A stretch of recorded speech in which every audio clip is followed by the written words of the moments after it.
Shalom sahabat Mitra Rema, hari ini tanggal 5 November 2022, kita akan sama-sama mendengarkan firman Tuhan yang terambil dalam kitab Ratapan 5 ayat 16 yang berkata demikian.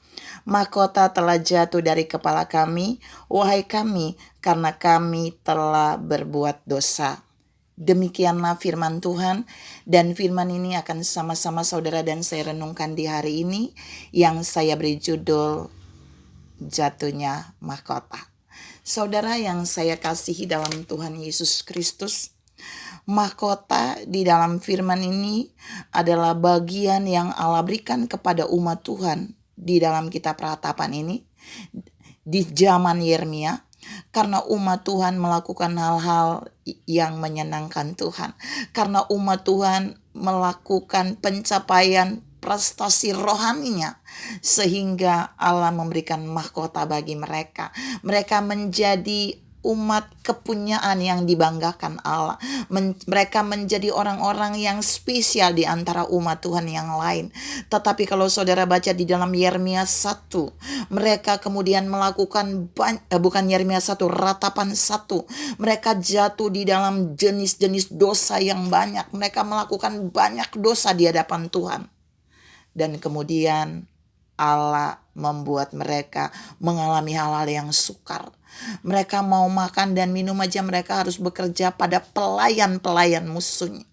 Semua harta pusaka mereka dibiarkan Allah dirampasi oleh musuh mereka. Mereka seperti gak ada apa-apa. Dan itulah yang digambarkan bahwa mahkota mereka telah jatuh. Saya mau beritahu saudara, waktu Allah memberikan mahkota apa saja kepada umat kepunyaannya, umat kebanggaannya, itu pasti ada prestasi rohani yang Allah berikan bagi mereka. Ya, saya mencatat beberapa untuk membawa saudara mengerti. Prestasi rohani yang Allah berikan disertai mahkota. Prestasi rohani yang saudara dan saya capai disertai mahkota yang Dia berikan. Itu kita bisa lihat, mungkin saya memberikan 2 contoh. Mahkota kemuliaan 1 Petrus 5 ayat 4.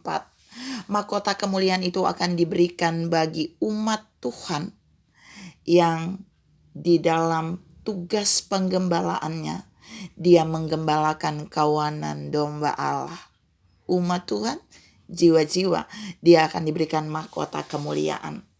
Tapi ada juga Allah akan memberikan kita mahkota kehidupan. Yakobus 1 ayat yang kedua, jika kita menjadi orang-orang yang terus bertahan di dalam pencobaan. Nah, setiap kali saudara dan saya melakukan satu prestasi rohani, Allah akan memberikan kita mahkota sesuai dengan kategori prestasi kita.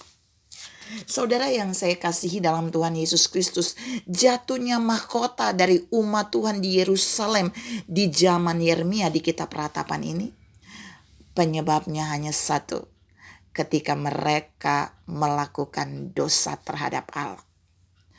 Nah, ini yang mau saya share buat saudara pagi ini.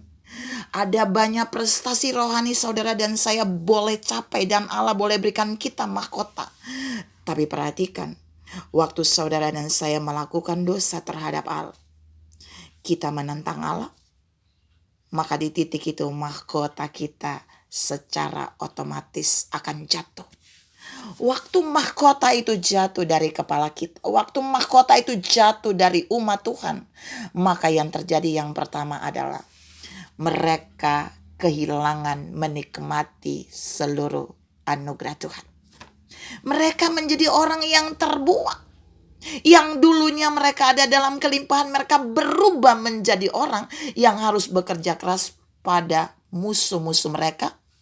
Pelayan musuhnya baru mereka bisa mendapat makan dan mereka mendapat minum. Itu ada di dalam kitab Ratapan.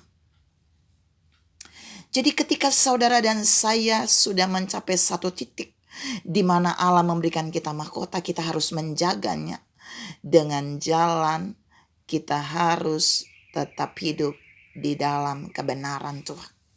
Waktu dosa itu dilakukan oleh umat Tuhan, maka mereka hidup menderita. Mahkotanya udah jatuh. Yang kedua, waktu mahkota itu jatuh, maka hubungan mereka dengan Allah sebagai pemberi mahkota itu benar-benar terputus. Off-nya gimana kalau saudara lihat di dalam kitab Ratapan 5, bagian yang terakhir. Sampai Yeremia menangisi umat Tuhan dan berkata, Tuhan, apakah engkau tidak mau mendengarkan kami dan membuang kami? Allah seperti berdiam, Allah tidak berespon. Apakah Allah benar-benar tidak mengasihi umatnya? Allah mengasihi umatnya. Tapi waktu Allah diam dan tidak menjawab umat Tuhan ketika mereka jatuh dalam dosa, itu bentuk didikan Allah supaya umat Tuhan sadar dan berbalik. Jadi waktu mahkota itu jatuh, itu menyebabkan komunikasi mereka dengan Allah menjadi off. Mereka seperti orang yang tidak beribu, tidak berayah. Alkitab berkata di dalam Ratapan sebelumnya, mereka seperti tidak ada orang tua. Mereka seperti anak yatim. Allah tidak hadir sebagai Bapa atas mereka. Allah diam. Tuhan membuat bagian ini untuk saudara dan saya menyadari bahwa ketika saudara dan saya hidup di dalam dosa, maka ketika mahkota itu jatuh, hati-hati di titik itu. Saudara dan saya merusak sambungan otomatis komunikasi antara saudara dan saya dengan Allah.